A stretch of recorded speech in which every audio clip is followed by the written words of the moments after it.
안녕하세요. 고등학교 1학년 국어 담당 강승현 선생님입니다. 이번 온라인 수업은 특별히 토론에 대한 모든 것으로 주제를 잡아서 토론이 무엇이고 쟁점들이 무엇인지 2시간에 걸쳐 함께 배워보도록 하겠습니다. 토론은 그냥 단순하게 보면 양쪽으로 나뉘어 말싸움하는 것 같은데 학교에서 왜 이렇게 토론에 대해 중요하게 생각하는지 생각해 본 적 있나요? 그리고 밤에 보면 백분 토론이라든지 정치인이나 여러 전문가가 어떤 문제가 생겼을 때 TV에서 토론도 하고 그러잖아요. 그때 이 의견을 모으는 토의가 아니고 왜 양쪽으로 갈라져서 서로의 주장을 펼치는 토론을 하는지 살펴볼 건데요. 이번 시간은 토론의 주제가 무엇이고 어떻게 토론의 주제를 만들어야 하는지 살펴보도록 하겠습니다. 첫 번째 주제는 토론이란 무엇인가예요. 아까 말한 토론은 무엇이고 생각을 모아가는 토의가 아니고 양쪽으로 나뉘어서 의견을 펼치는지 살펴보도록 하겠습니다. 먼저 토론이란 논제에 대해서 찬성 측과 반대 측의 근거를 들어서 자신의 주장이 옳음을 내세우고 상대방의 주장이나 근거가 부당하다는 것을 명백하게 하는 의사소통의 한 형태라고 정의 내릴 수 있습니다. 우리가 흔히 토론은 말로 하는 펜싱이다, 아니면 말로 하는 스포츠다 이렇게 얘기를 하지요. 어떤 룰 안에서 승리한 쪽과 패배한 쪽이 나뉘기 때문에 더욱 그렇습니다. 자신의 주장이 이런 근거를 들어서 옳고 상대방의 주장이 이러하기 때문에 잘못되었다는 것을 미리 정한 규칙 안에서 펼쳐야 하기 때문이죠. 그렇다면 우리가 아까도 이야기했듯이 한 주제로 의견을 모아가는 토의가 아닌 왜 양쪽으로 나뉘어서 자신의 주장이 맞다고 서로 격렬하게 논쟁하는 토론을 하는 것일까요? 그 이유는 먼저 현재 공동체가 처한 현재의 문제와 이를 극복할 해결 방안을 찬성과 반대인 양쪽으로 나뉘어서 면밀히 검토하는 데 그 목적이 있습니다. 그래서 토론의 과정에서 이렇게 대립하는 쟁점에 대해서 상대방의 주장과 근거를 이해할 수 있게 되고 이를 통해 상호 간의 이해의 폭을 넓히고 공감대의 기반을 마련할 수 있게 되는 것이죠. 여기서 쟁점이란 말이 반복해서 나오는데 쟁점이란 말에 대해서 한번 짚고 넘어가겠습니다. 쟁점은 싸우게 되는 지점, 다시 말하면 서로 다투는 중심이 되는 점을 쟁점이라고 합니다. 다시 돌아가서 결국 이렇게 서로 간에 이해를 하게 되면 쟁점의 수가 점차 줄어들게 될 것이고 대립의 심각한 정도를 완화할 수 있게 되어서 공감대를 확대하고 서로를 이해하고 존중할 수 있게 되는 것입니다. 그럼 토론의 주제를 논제라고 하는데요. 이 논제는 어떻게 만들어야 하는지 살펴볼까요? 먼저 논제의 정의 먼저 살펴보죠. 논제는 문제 해결에 관한 어떤 제안이나 주장을 말합니다. 그럼 논제 속에 이미 해결 방안이 나와 있다는 말이겠지요. 그래서 진술문 형식으로 표현되어서 이미 한쪽의 입장이 표시된 상태로 긍정 또는 부정의 입장을 명확하게 구분할 수 있어야 합니다. 여기서 진술문 형식이라고 하면 정책의 경우 뭐뭐 해야 한다, 어떤 사실의 경우에는 무엇이다 라는 형식을 띄어야 한다는 말입니다. 예를 들어볼까요?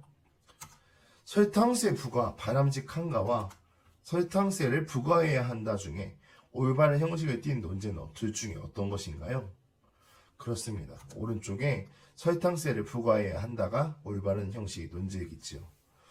우리가 TV 토론에서 흔히들 볼 수 있는 것인데 주제가 이렇게 진술문 형식으로 되어 있지 않고 이렇게 바람직해야 하나 이렇게 모아가는 물음표 형식으로 물어본 것은 사람들의 관심도를 이렇게 모을 수 있고 어느 한쪽의 입장이 미리 정해진 것으로 보일 수 있어서 이렇게 되어 있지 않은 것들을 종종 볼 수 있습니다.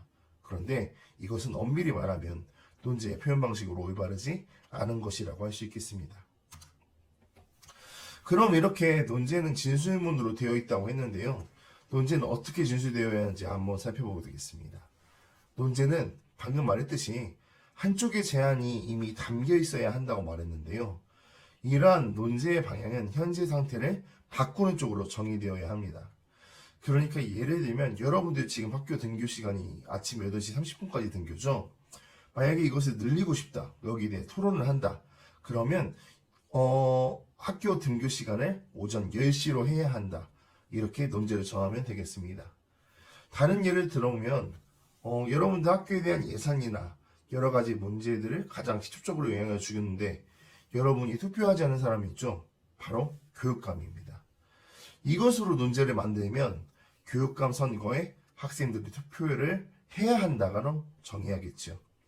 왜냐하면 현재 상태는 여러분들이 교육감 선거에 투표하지 않고 있으니 현재 상태를 바꾸는 쪽인 투표해야 한다로 설정해야 한다는 것이죠.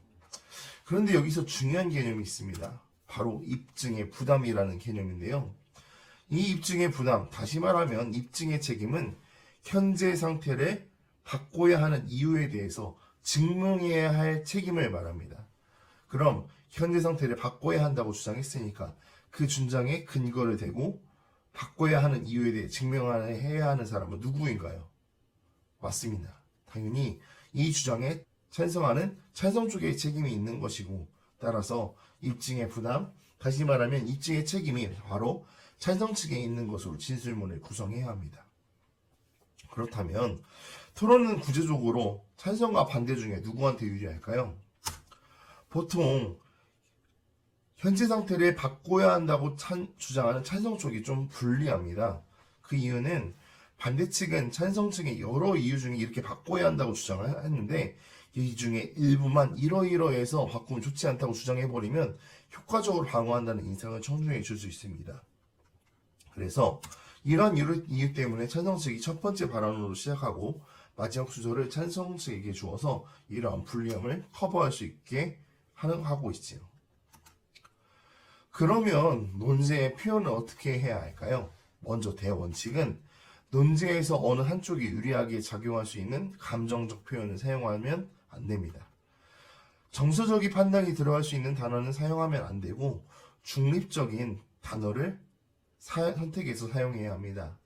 예를 들면 예시에 나온 전 근대적인 이런 말은 이 단어 자체에서 부정적인 의미를 담고 있기 때문에 사용하면 안 됩니다. 논제가 한쪽에 제한이 담겨있는 진술문이라고 했는데 그렇다고 해서 토론의 목적이 논제에 대해서 함께 자세히 검토해 보기 위해서 하는 것인데 논제에서 이미 설정을 해버리면 안 되겠지요. 그리고 논제에서는 목적을 배제한 표현을 사용해야 합니다.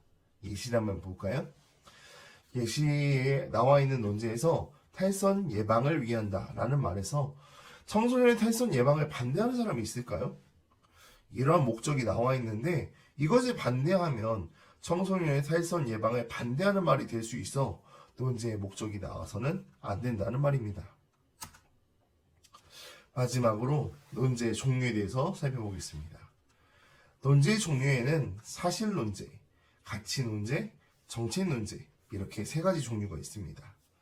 먼저 사실 논제는 어떠한 문제가 참이냐, 거짓이냐 판단할 수 있는 논제입니다. 학습지에 나온 예는 여러분한테 어려울 수가 있으니까 다른 쉬운 예를 들어보면 독도는 대한민국 영토이다 이런 것들을 예로 들 수 있겠죠. 왜냐하면 사실, 참과 거짓으로 나눌 수 있는 것이니까요. 두 번째로는 가치 논제입니다. 가치 논제는 가치 판단을 다루는 명제, 무엇이 옳고 그른지에 대한 문제라고 볼 수 있습니다. 신념, 사람, 행위에 담긴 가치에 대한 평가로 주로 좋다, 나쁘다, 바람직하다, 바람직하지 않다와 같은 내용이라고 볼 수 있습니다. 두 번째 예시에서 동물 실험이라는 행위는 부도덕한 행위라는 가치를 가지고 있는지에 관한 판단을 다루기 때문에 가치 논제라고 볼 수 있지요. 마지막 세 번째로 우리가 이번 토론을 통해 배워야 할 내용인 정책 논제입니다. 정책 논제는 어떤 문제가 있으면 이 문제에 대한 해결 방안을 다루는 명제입니다. 그렇기 때문에 당위성, 다시 말하면 어떤 행동을 할 때 그렇게 해야 할 필요성이 있는지에 관한 주장을 바르는 문제입니다. 오늘 배운 내용을 한번 정리해보죠.